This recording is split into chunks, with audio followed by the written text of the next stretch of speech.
All right, welcome to this explainer. Today, we're diving deep into the high-stakes, almost forensic investigation that makes up ISO 14001-2026 Clause 8.2.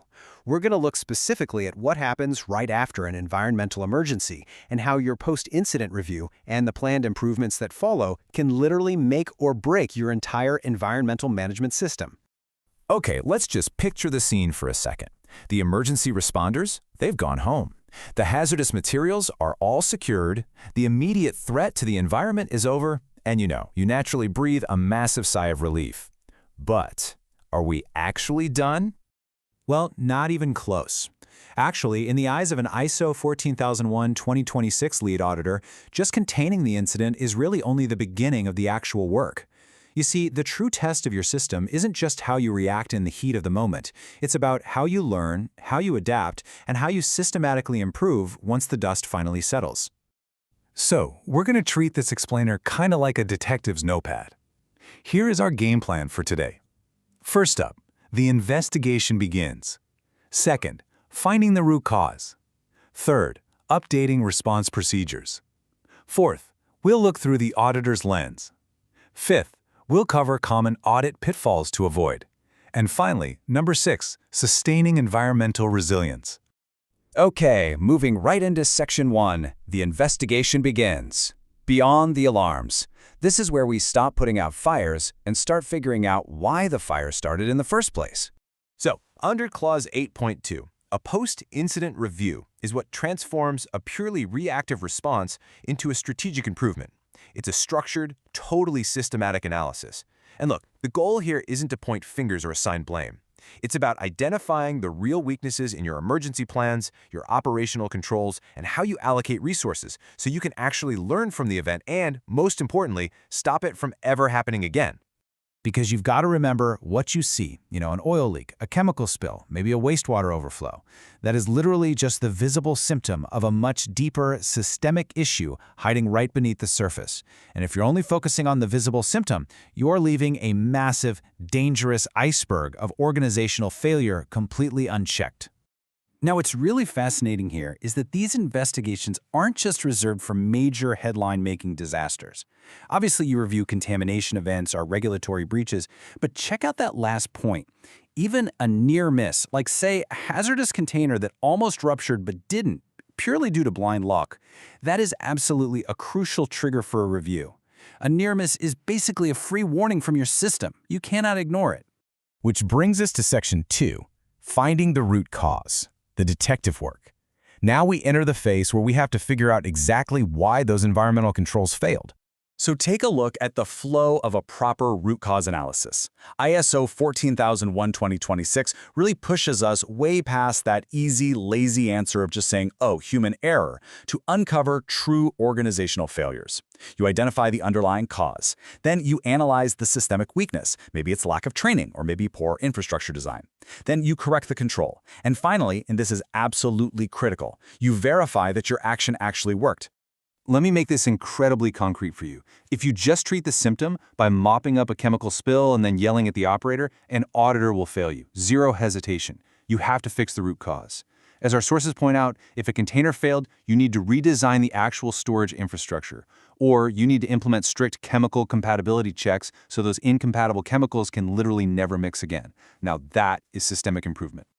All right, Section 3, updating response procedures. Closing the loophole. Once we find that root cause, we have to officially close the loophole to make the learning permanent. So the lessons you pull from your review, they have to live somewhere. If your incident showed that your emergency contact lists were totally outdated and that caused a delay, or say you found out the spill containment kits were stored way too far away to be useful in those critical first few minutes, well, those details must be physically updated in your response procedures and your operational controls. Basically, think of it this way. A static emergency plan is a dead emergency plan. Your protocols absolutely must evolve continuously. They need to reflect changes in your day-to-day operations, shifts in climate conditions, or any newly discovered risks. Trust me, if an auditor looks at your plan and sees it hasn't been touched since a major incident, yeah, that is a massive red flag. So let's jump to Section 4, the auditor's lens, the judge's review. Let's shift our perspective and see how an ISO lead auditor actually evaluates all this detective work. What you're looking at right here is the auditor's exact checklist. If an auditor walked into your facility today, you would need to produce these specific, hard copy documented records to prove you actually learned from your last emergency. You can't just casually tell them, "Oh yeah, we had a meeting about it." No way.